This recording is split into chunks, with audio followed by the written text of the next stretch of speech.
It's November, so I've decided that somehow means Game Boy Color, so today's game is Bomberman Max Red Challenger. The universe is in grave danger, so Bomberman and Max decide to have a friendly competition to see who can save the universe first, because working together to save the world would just make way too much sense. You gotta make a competition out of it. This game does that thing that Pokemon does where you get two different versions of the same game, and you have to link up to the other version in order to get everything. So this is the red version where you play as Max, while in the blue version you play as Bomberman, and some of the levels are different. Beyond that, it's a standard Bomberman game.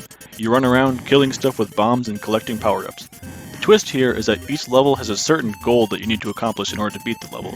So you might have to do like killing all the enemies, or find a certain Pokemon ripoff, or the ever-exciting mission of crossing all the bridges.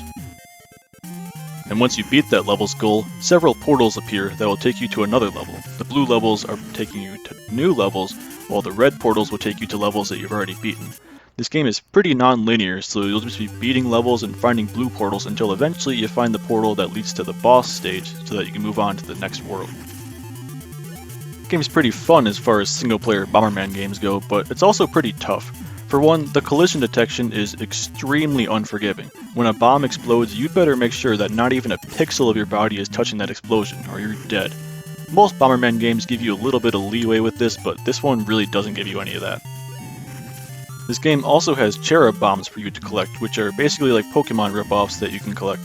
As you find power-ups in the levels, these cherub bombs level up, and they can be used for the game's multiplayer battle mode, which is sadly nothing like traditional Bomberman battle mode that people actually like. And other than that mode, there's really no point to them as far as I know. As I mentioned before, this game came in both the red and blue versions, and you had to link both versions in order to get everything. But honestly, I don't think it works very well here, because you see, the reason it worked for Pokemon was that people had that game. So if there was a Pokemon you couldn't catch in your version, then you just had to trade with your friend to get it. But it's not going to happen in this game because your friend's not going to have Bomberman Blue. At least none of my friends did. This game also makes pretty heavy use of the Game Boy Color's infrared port, because not only is it used for the game's multiplayer battles and trading features, but it's also used for unlocking certain bonus stages in the story mode. Because you'll get to an area, and it'll tell you to grab a TV remote, point it at the Game Boy, and then push any button on the TV remote to enter the bonus stage. That's kind of a cool feature, but also it's kind of not cool. Because I remember being a kid playing this game in the car and going like, well, what am I going to do here? I don't have a TV remote, I'm in the middle of nowhere, I'm in a car, there's not going to be a TV remote here. That also means that if you're playing on a Game Boy Advance, then you're just out of luck. But outside of that nonsense, the game is still decent overall.